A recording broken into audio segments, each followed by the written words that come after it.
할렐루야. 우리 할렐루야 찬양대와 신뢰악단의 찬양 하나님께서 기쁘게 받으신 줄로 믿습니다. 그동안 우리 플루스로 섬기는 우리 박순애 권사님 턱관절에 이상이 생겨서 교정기를 하고 당분간 쉬게 됐습니다. 속히 회복되도록 여러분 기도해 주시기를 바랍니다. 오늘 10월 첫 주일을 맞이해서 현장에서 또 영상으로 예배드리시는 우리 모든 성도님들 하나님의 돌보심과 더불어서 여러분의 필요와 간구를 풍성하게 채워주시는 은혜가 임하시기를 주님의 이름으로 축원합니다. 오늘은 다윗에 관련된 말씀 세 번째 말씀을 드리게 됐습니다. 오늘 말씀을 좀 더 잘 이해하기 위해서 먼저 배경에 관한 이야기를 좀 드리고자 합니다. 이스라엘을 처음으로 건국한 사울 왕에게는 요나단이라는 아들이 있었습니다.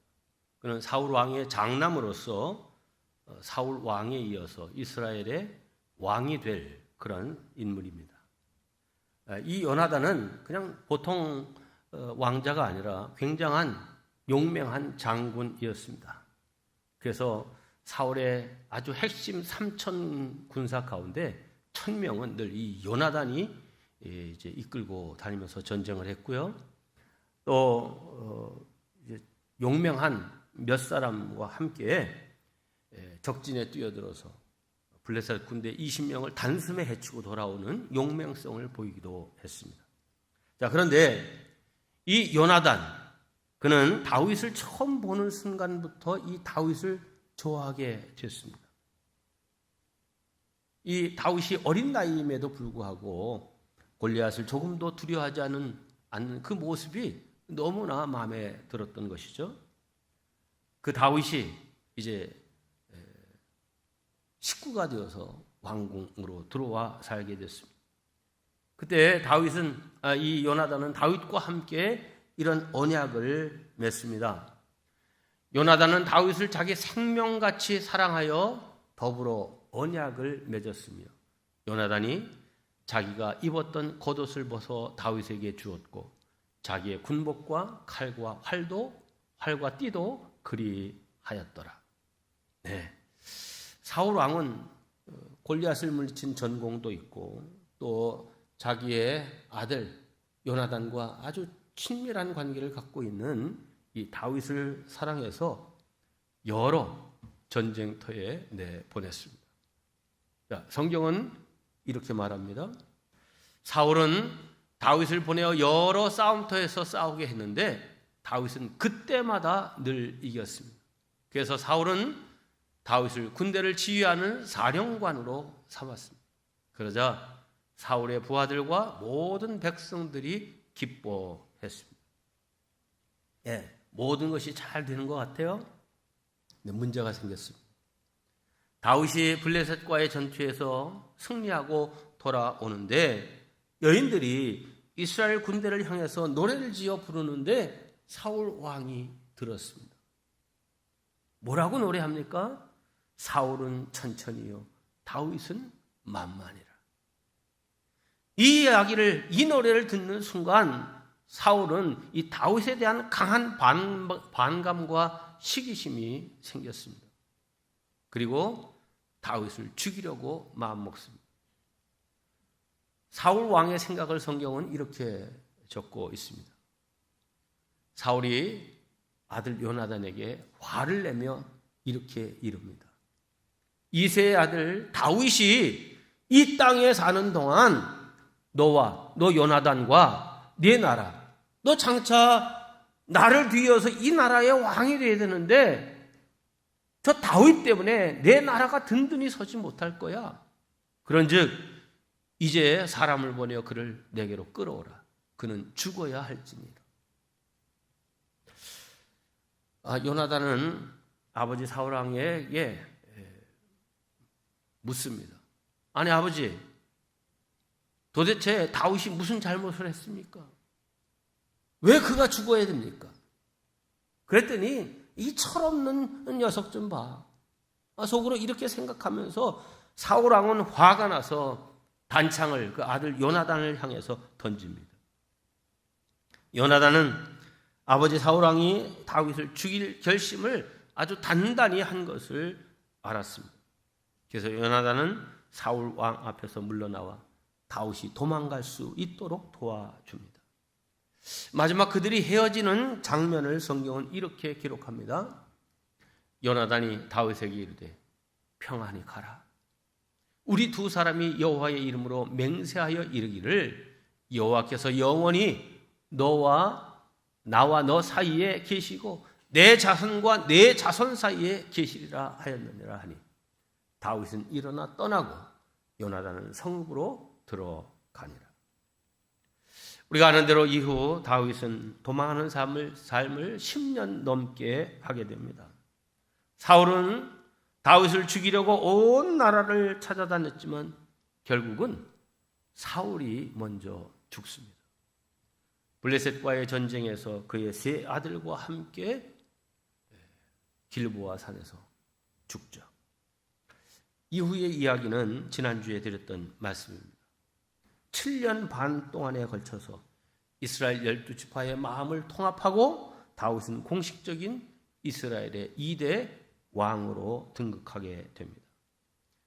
이제 수도를 예루살렘으로 옮기고 또 성경을 보면 가는 곳마다 승리케 하셨고 다윗은 더 왕성하게 되었다. 그 집이 견고하게 됐다. 이렇게 말합니다. 자, 이렇게 안정되었을 때에 다윗의 마음에 이 요나단과의 언약이 기억났습니다. 그래서 이렇게 묻습니다. 다윗이 이르되 사울의 집에, 여기 우리가 이 다윗의 마음을 보는 일면이 있는데 여기 요나단의 집에 이렇게 묻지 않고 그 폭을 넓혀서 사울의 집에 아직도 남은 사람이 있느냐 묻습니다. 내가 요나단으로 인해서 요나단께 받은 그 은혜, 그 요나단으로 말미암아 그 사람에게 은총을 베풀리라 하니라. 자, 그렇게 해서 찾게 된 사람이 오늘 말씀의 또 다른 주인공 요나단의 아들 무비보셋입니다. 그런데 안타깝게도 무비보셋은 두 다리를 다 못 쓰는 장애인이었습니다. 그가 어떻게 해서 장애인이 되었는지를 사무엘 4장에서 이렇게 말합니다. 사울의 아들 요나단에게 다리 저는 아들 하나가 있었으니 이름은 무비보셋이라. 전에 사울과 요나단이 죽은 소식이 이스라엘에서 올 때에 그의 나이가 5살이었는데 그 유모가 안고 도망할 때 급히 도망하다가 아이가 떨어져 절개 되었더라. 네, 할아버지와 아버지가 다 전쟁터에서 죽었다는 소식을 듣고 급히 유모가 5살 된 이 무비보셋을 안고 도망가다가 그만 아이를 떨어뜨린 거예요. 그런 가운데 이 두 다리가 다 부러진 거예요. 뭐 지금 같으면 두 다리가 부러졌어도 부목을 대고 다 이제 다시 뼈를 맞추고 이렇게 했다고 하면 뭐 5살 때였으니까 다 걷는데 지장 없었을 텐데 뭐 도망가는 와중에 뭐 누구 하나 제대로 돌볼 틈이 없어서 결국 이 무비보셋은 두 다리를 다 못 쓰는 장애인이 되고 맙니다. 여러분, 이 무비보셋의 인생을 한번 생각해 보십시오. 그는 사울 왕의 손자요 요나단의 아들입니다. 왕가에서 태어나 다음 왕이 계승권자 1위인 황태자를 아버지로 둔 무비보셋. 그야말로 장래가 보장된 행운아라 할 수 있습니다. 그런데 그의 보장된 미래는 순식간에 날아가 버리고 말았습니다. 할아버지와 아버지가 한꺼번에 죽은 것입니다. 이렇게 할아버지와 아버지를 잃고 자신도 5살 어린 나이에 중증 장애인이 되는 불행아가 되고 말았습니다. 이렇게 넘치는 복을 가지고 태어난 사람도 흔치 않지만 이토록 한순간에 정반대되는 불행의 나락으로 떨어져 버리는 경우도 많지 않습니다. 마치 요백에 잇따라 재앙의 소식이 날아들듯 하루아침에 부러움의 자리에서 부끄러움의 자리로 추락하고 말았습니다. 게다가 할아버지 사울 왕이 이 다윗에게 얼마나 못된 짓을 했는지는 온 나라가 다 아는 일이고 보니 무비보셋의 장례는 더욱 불안해질 수밖에 없었습니다. 아버지 요나단이 다윗에게 은혜를 베풀고 이제 사랑했지만 이 다윗이 할아버지의 원수로 갚을 것인지 아버지의 은혜로 갚을 것인지 이거는 순전히 다윗의 몫이니 무비보셋으로서는 처분만 바랄 수밖에 없는 초라한 입장이 된 것입니다. 그리고 성경 어디에도 이 무비보셋의 친모에 대한 여부는 말해주고 있지 않습니다. 아무튼 이 무비보셋은 가장 비천한 자의 자리로 떨어졌습니다. 이런 상황에서 무비보셋의 장래 인생은 과연 어떻게 펼쳐질까 궁금하지 않을 수가 없습니다. 두 번째, 오랜 세월이 흘렀어도 은혜 갚을 줄 알았던 사람들의 이야기를 좀 나누고자 합니다. 네, 우리 하나님은 이런 최악의 상황 가운데서도 최선의 길을 예비하시는 하나님이십니다. 하나님은 가장 비천한 삶을 살 수밖에 없는 무비보셋을 위해서 놀라운 길을 준비하고 계셨습니다. 다윗이 사울의 후손을 찾는 장면을 보면 우연히 무비보셋을 찾게 된 것이 아닙니다. 일부러 수소문해서 찾았습니다. 자, 이렇게 어려웠던 시절 나에게 도움을 주었던 사람을 찾아 은혜를 갚는 이 다윗을 보면서 우리가 배워야 할 것이 있습니다. 그것은 사람으로서, 특별히 하나님의 자녀로서 우리가 누군가의 도움을 받았다면 그 은혜를 갚으며 사는 것이 당연하고도 마땅한 일이라는 것입니다. 우리 전래 동화를 보면 짐승과 미물이 사람에게 은혜 갚는 이야기가 참 많습니다. 이런 이야기가 있는 것은 하물며 짐승도 은혜를 갚을 줄 알거든 사람이야 더 말해 무슨 일이 있겠느냐, 이런 교훈을 주기 위한 것이죠. 다윗은 수소문 끝에 사울 왕의 종 시바를 찾았고 그를 통하여 무비보셋을 찾아냅니다.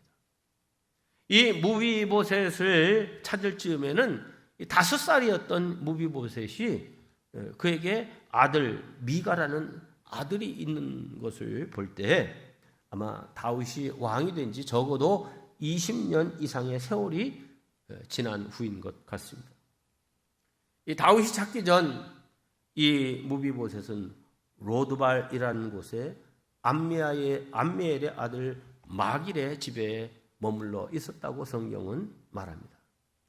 자, 이 이야기에서도 우리는 은혜를 기억하고 갚는 감동적인 사연을 만나게 됩니다.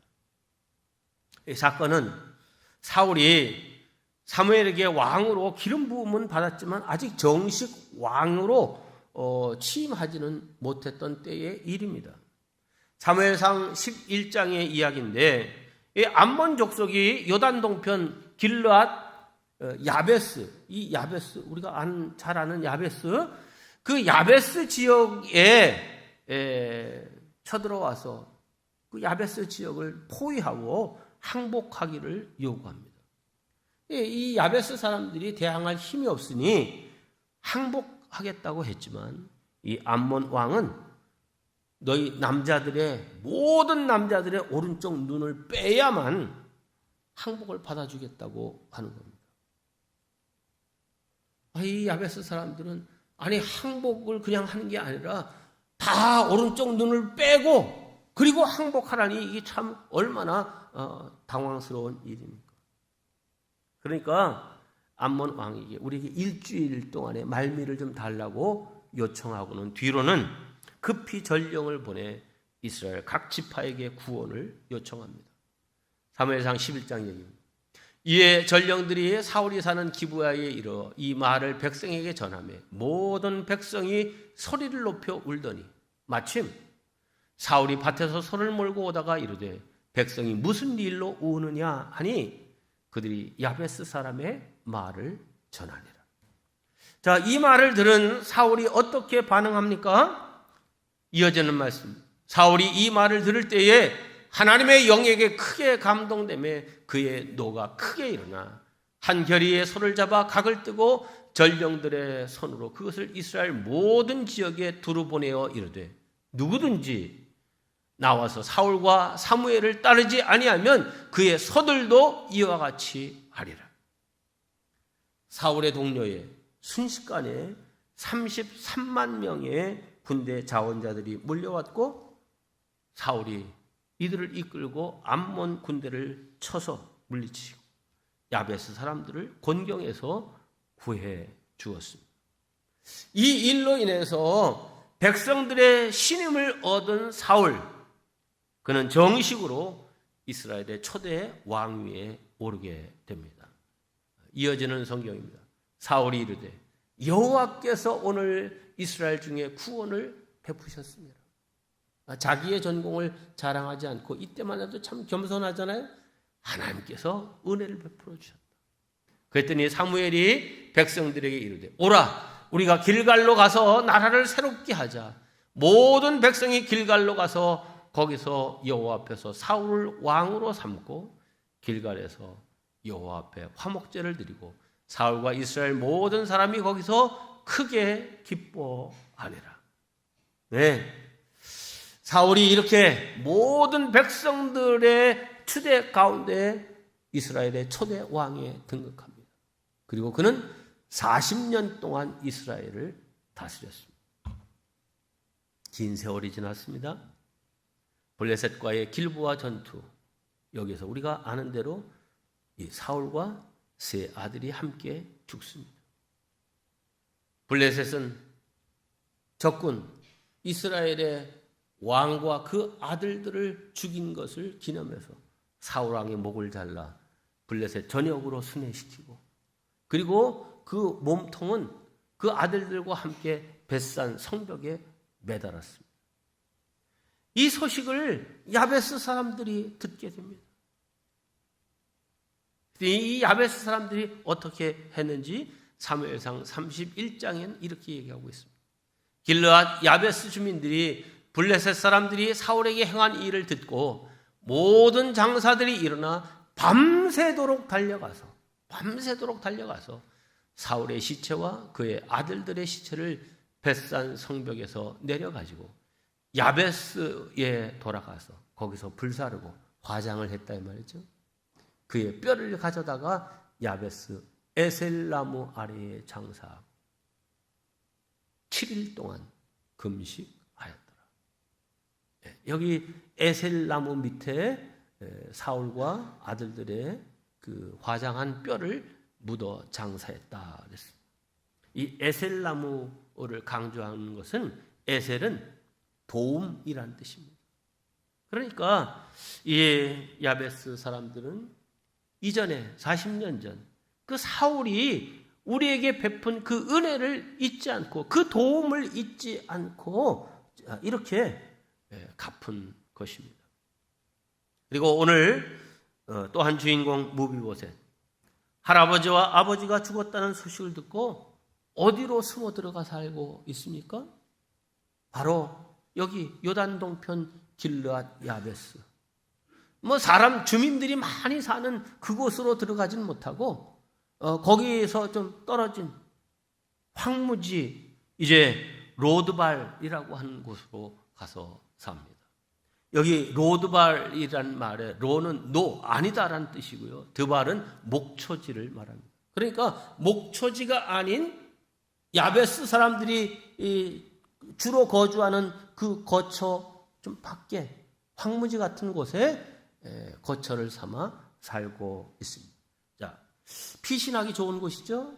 그곳에 마길이라고 하는 사람의 집에 머물게 되는데 아마 마길이 이 무비보셋을 숨겨주고 함께 산 것 역시 과거 사울 왕이 우리 야베스 동족들에게 베푼 은혜를 생각하고 그를 이제 받아준 것입니다.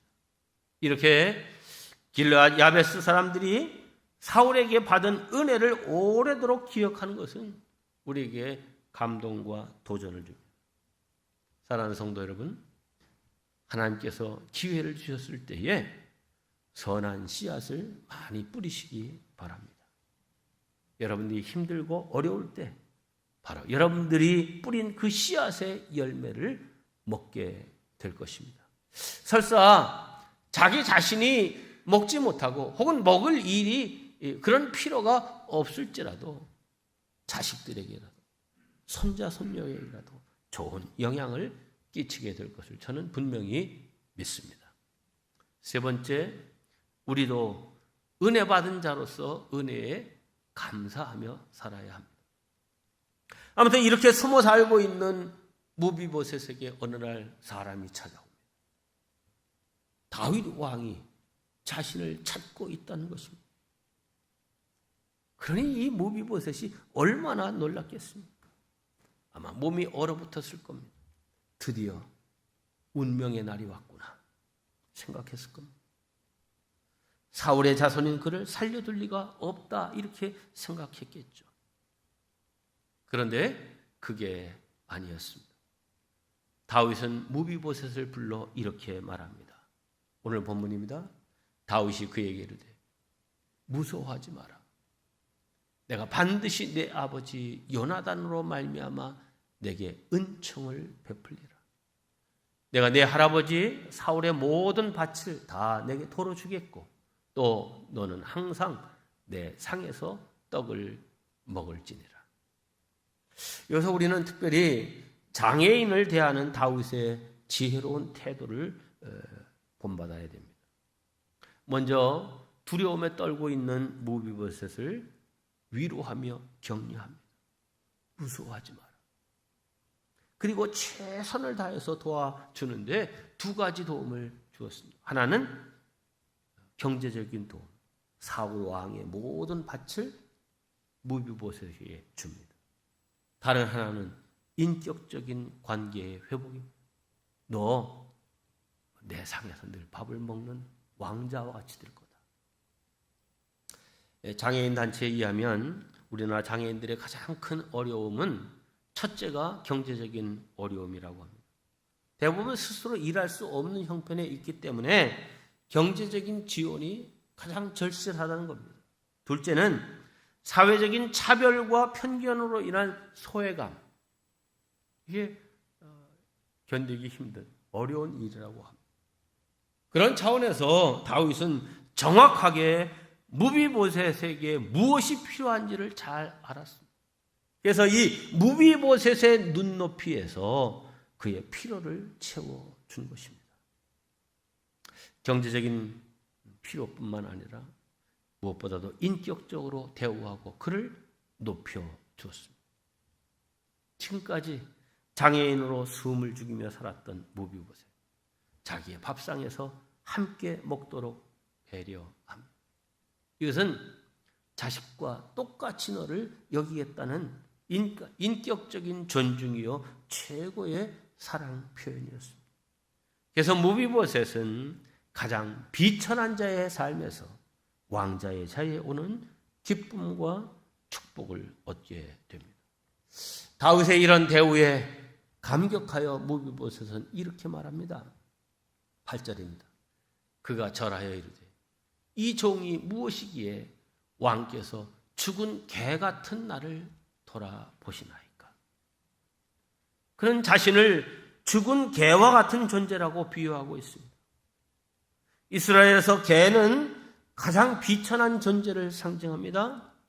비록 이스라엘의 개국 공신인 사울 왕가의 왕손으로 태어났지만 그는 두 발을 쓸 수 없는 중복지체 장애인으로서 아무런 꿈도 희망도 없이 살던 인생입니다.